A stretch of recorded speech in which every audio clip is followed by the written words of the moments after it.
Far from being unable to escape God, there is a very real contingent of non-believers, and I would count myself among their number, who are unable by any means to discover him, who seek and do not find, who knock and receive, as it were, no answer.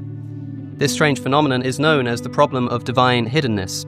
If there is a God, then simply, why is he hidden from so many of us so much of the time? I've looked in poetry, I've looked in the Psalms, I've looked in Job, I've looked in Ecclesiastes, I've looked in Dostoevsky, I read C.S. Lewis, I listened to worship music, I prayed, I studied the gospel, I even got an actual degree in theology from a university, and nothing, not once, not nearly, not ever, not even briefly have I experienced anything that speaks to the existence of a God in the universe. If theism is to offer a sufficient account of reality, then it must offer an account of what J.L. Schellenberg has famously labelled non-resistant non-belief. That's Alex O'Connor powerfully putting the problem of the hiddenness of God, and my point for this video is that we must make sure that the hiddenness of God is a problem, and that's why we need Jesus. My name's Glen Scrivener from Speak Life. We like to see all things through the lens of Jesus, including this problem, the problem of divine hiddenness, made famous by J.L. Schellenberg in his book from 1993, Divine Hiddenness and Human Reason. He says there's a problem that there are non-resistant non-believers in God. And if God were all-loving, as we are led to believe by Christians anyway, then the existence of non-resistant non-believers is not what you would expect to see if Christianity is true. I want to press into the problem of non-resistant non-believers, and I want to leave us with the issue that there is, in fact, a problem, and that is why we need Jesus. Now, this video is only short. There is a much longer conversation that I have with the agnostic philosopher Joe Folley. We've just released it on our channel. It's a fantastic conversation. Do go and check it out. Joe Folley, aka Unsolicited Advice, and we speak about morality and evil and consciousness and the Tom Holland thesis, and we begin by talking about the problem of divine hiddenness. Here is how Joe sets up the problem. The kind of divine hiddenness problems that's sometimes known comes from a thinker called J.L. Schellenberg, and he puts this forward as kind of an analogous problem to the problem of evil. So he effectively, he's drawing upon the idea of an all-loving God. So if you don't think that God is all-loving, then it's just not a problem at all.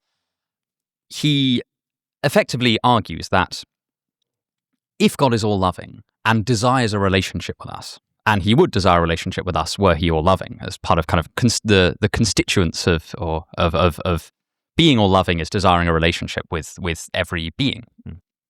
And if that were the case, well, a very plausible precondition for having a relationship with a person is them knowing that you're there, right? Like it's, it sounds very strange to say out loud because it seems so obvious, right? So, I couldn't be meaningfully said to have a relationship with someone if my entire connection with them consisted of me hiding in cupboards around their house or something like that. Right. I mean, we would quite rightly say that's a very strange sort of relationship and not a relationship at all, in fact. Schellenberg's argument largely focuses on non-resistant non-believers, so people who don't, are not opposed to the idea of there being a God, either epistemically or emotionally, but to whom God has not presented himself. As ever, Joe Folley brings crystal clarity to the subject, and I'm really grateful for that. What I want to do just in this video, we're not going to cover everything about the problem of divine hiddenness, of course not, but I want to make 3 clarifications about the problem. I want to make 2 intensifications of the problem and deal with those, and I want to make 1 response. We're going to go in 3, 2, 1. Here are the 3 clarifications. If we're going to have a problem with non-resistant non-believers, let's just press into those 3 issues. And the first thing we need to press into is there a problem with divine hiddenness? Here's what I say in my conversation with Joe. You began by saying this is not a problem if God is not good. And I think that's kind of where I sit with the hiddenness issue. Like, I don't want to solve the problem so much as to give you grounds for actually asking the question with the kind of seriousness that I think we do naturally ask the question. I don't want heaven to be empty because I want you to be able to shake your fist, right? Right. And if there's a sense of where are you, that does sound quite resonant with Scripture. It does sound quite resonant with the sorts of things that the teacher in Ecclesiastes might say, or the psalmist might say in the middle of the Bible. And so I think my first move with the hiddenness of God is not to try and solve the problem. And this is similar to actually the problem of evil that I want to get to as well. I want people to be able to have a problem with evil, and I don't think people sufficiently have a problem with evil. And really, I want to invite them to Jesus to have that problem. I think the same thing with hiddenness. I think the felt absence of God is such a problem that I almost think it would be an illegitimate solution to this problem to say, but there's X, Y, and Z, and when you add X, Y, and Z together, it outbalances, and so therefore it is entirely justified, and there's no real problem with hiddenness. Does that make sense? We feel the issue of the hiddenness of God as a problem. Is that what you would expect to see on atheism? If the heavens are empty, if there's no such thing as heavens, and if we are not souls who are made for this kind of relationship, who are feeling the lack of this kind of relationship, then why do any of us experience the problem of the hiddenness of God as a problem? That's the first of 3 clarifications I want to make. If there's a problem with non-resistant non-believers, let's make sure it is a problem, and I think it's properly a problem if there is such a loving God who seeks communion with us. And I don't want to minimize the problem of the hiddenness of God, because I don't want to minimize the goodness of the God who genuinely desires communion with us. According to the Bible, we are intended for face-to-face communion with the Lord Jesus Christ in the bond of the Spirit as he brings us before the Father. And I don't experience that the way I want to experience that right now, and I'm a Christian. And I feel that as a problem, and throughout the Bible, people feel that as a problem. So the last thing I want to do is solve the problem, because to solve the problem really would be to wish away that there is such a God who desires such communion with us. I want to pay attention to the problem. And my issue with atheism is it doesn't allow me to have a sufficiently great problem with divine hiddenness. That's clarification 1 of 3. We need to press into, is there a problem of non-resistant non-believers? The second clarification we need to make is, are there such things as non-resistant non-believers? Here's what I say to Joe. I do want to think about non-resistant non-belief, because I think I'm resistant all the time. And as you're saying, it's a problem for believers as well as non-believers. But I think every time I hold a grudge, every time there's unforgiveness nurtured in my heart, every time I yell at my kids, right? Every time I'm impatient, every time I'm not walking the way of Jesus, I think that genuinely costs me in terms of my experience of Jesus in the moment.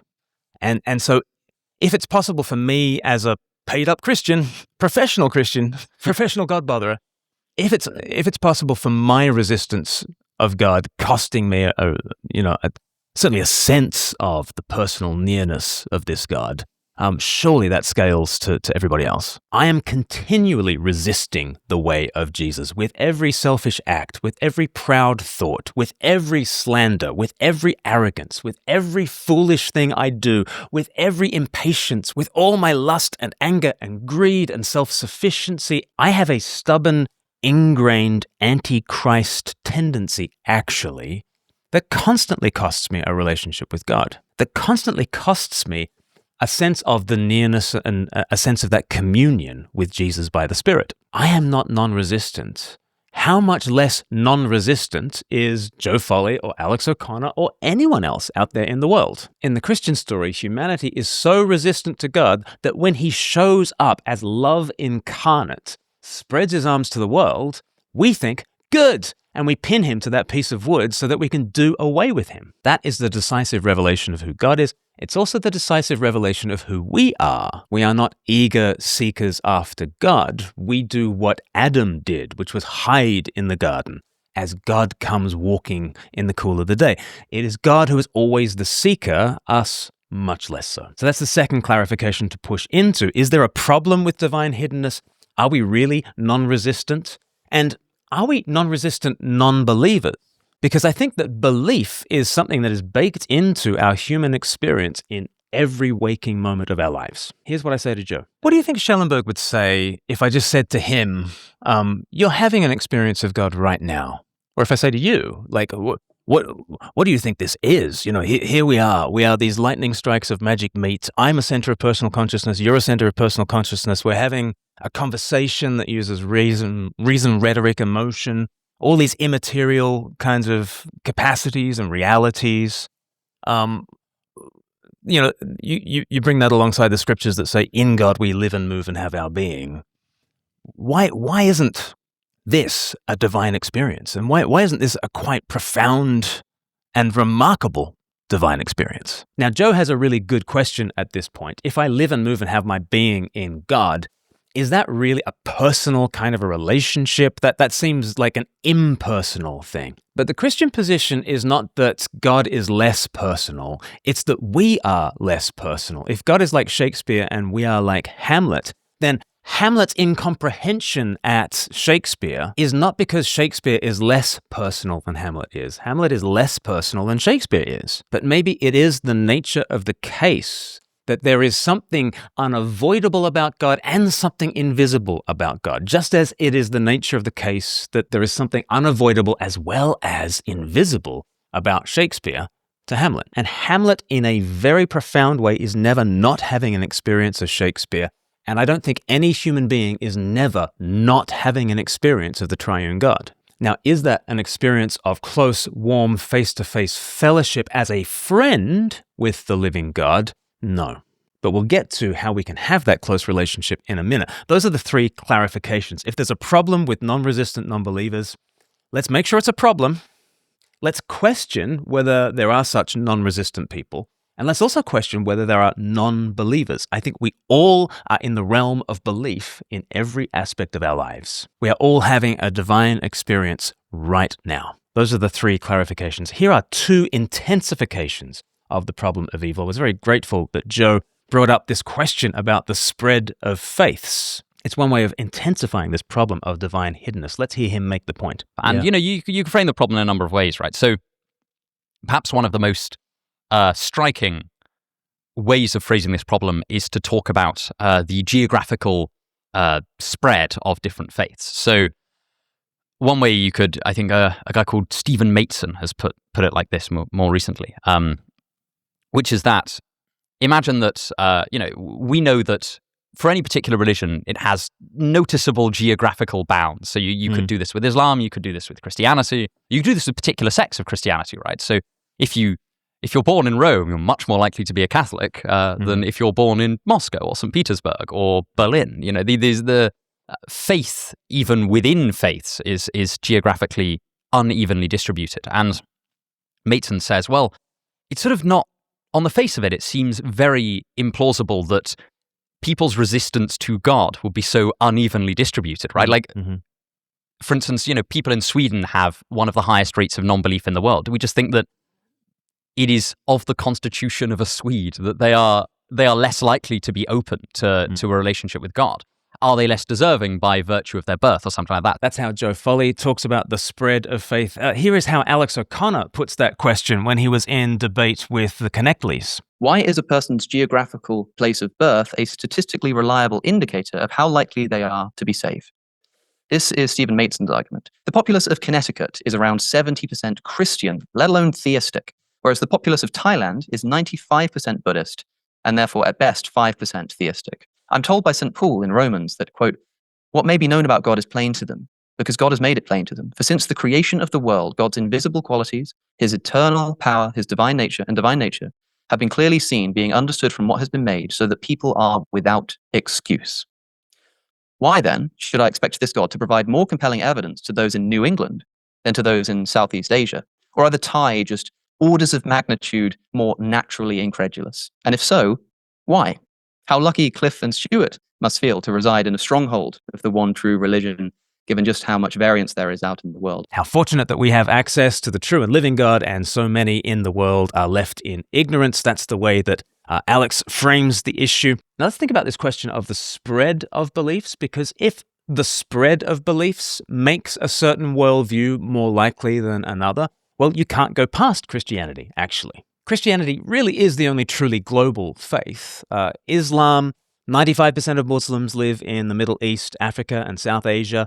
88% of Buddhists live in East Asia. 92% of Hindus live in India or South Asia. Compare that to the fact that 25% of Christians live in Central or South America, 22% in Africa, 15% in Asia, 12% in North America, and 20% in Europe. Christianity is head and shoulders above the rest when it comes to a truly global worldview. If the spread of a global worldview commends itself to us, then you can't go past Christianity. And interestingly, the spread of faith is to be contrasted with the narrowness of the modern secular worldview. The modern secular worldview is a post-Christian development that is overwhelmingly represented by white Europeans and the Anglosphere. If global spread is an advantage, then it's an advantage for Christianity over and above other faiths and over atheism. But a second intensification of the problem of divine hiddenness comes when you consider judgment. Are we really saying that somebody who has never heard the gospel before is going to be judged according to their knowledge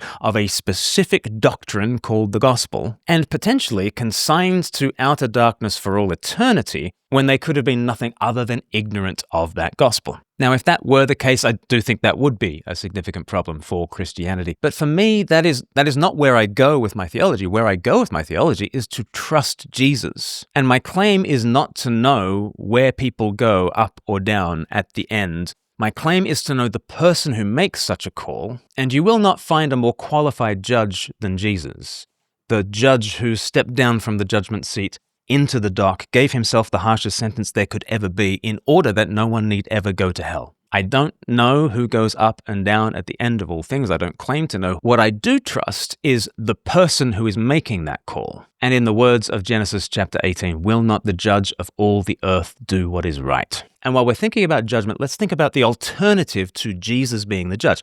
You have two alternatives to that. Somebody else is the judge, or there is no judge. If somebody else is the judge of all things, then that person will not have as global an influence as Jesus, and I don't think they could have as great a compassion as Jesus. Like I say, the judge who is Jesus is the judge who has been judged for us. I don't know anyone else who's even pretending to be the judge, who has even pretended to have that kind of qualification. Is the judge of all the world somebody other than Jesus? I don't think that's an improvement.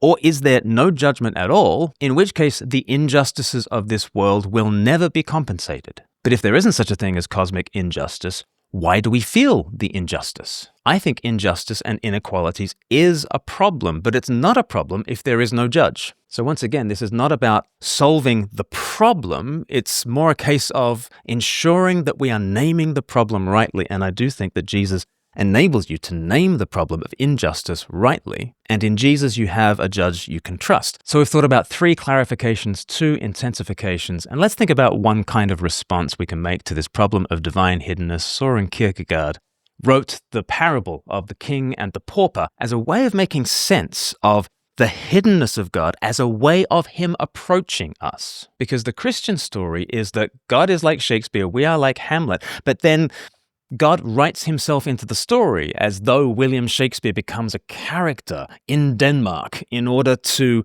approach Hamlet. Jesus is that kind of flesh and blood person who we can know. But why does he show up in such humility? Well, Kierkegaard told the story of the prince and the pauper. There was once a king who set his affections on a bride. We've done an animated version of the story. If you go to 321course.com, I'll tell you about details of 321course.com in a minute. But in episode 8, we retell the story. There was once a king who set his affections on a pauper, and we don't know why he loved her. But if he is to woo his bride, he has a problem, because with all royal prerogatives, if he shows up, then she has no choice, really, in actually giving her hand in marriage. It would seem like a royal summons more than a proposition of marriage. So he lives the life of a pauper with her, and he really has to get his hands dirty. He really has to share in her kind of life to win her trust. And then on their wedding day, it is revealed that he was this royal figure all along. He had shared in her kind of life in all its ignominy so that she can share in all his life in its royal dignity. And the cloaking of such royal glory underneath the robes of a commoner is so that the commoner can have this kind of relationship with royalty. And Kierkegaard says, think about it. If the royal figure wants to have a commoner as his bride, he has to do this. If he is to seek her consent, then he has to woo her by stooping to her level. And therefore, think about it. Maybe it is the nature of the case that if the God of the universe wants to have a relationship with you, he has to approach you in just this way. It's worth considering. Anyway, we've thought about 3 clarifications, 2 intensifications, and 1 possible response to divine hiddenness. Do you want to do 3, 2, 1? You can encounter this very parable in episode 8 of 3, 2, 1. Why don't you go to 321course.com to discover life according to Jesus? We'll go through all this stuff in much greater detail across 8 different videos. We'll explain Jesus' vision for God, Jesus' vision for the world, Jesus' vision for you. And it all ends with us being one with the Son of God, having that relationship that we were intended to have. You might consider yourself a non-resistant non-believer. Well then, there's nothing stopping you. Go to 321course.com, start an account, and we'd love to show you life according to Jesus. Now, if you've got this far in the video, we'd love you to like it, to share it around the place, and give the channel a subscribe so we can catch you on the next video. God bless.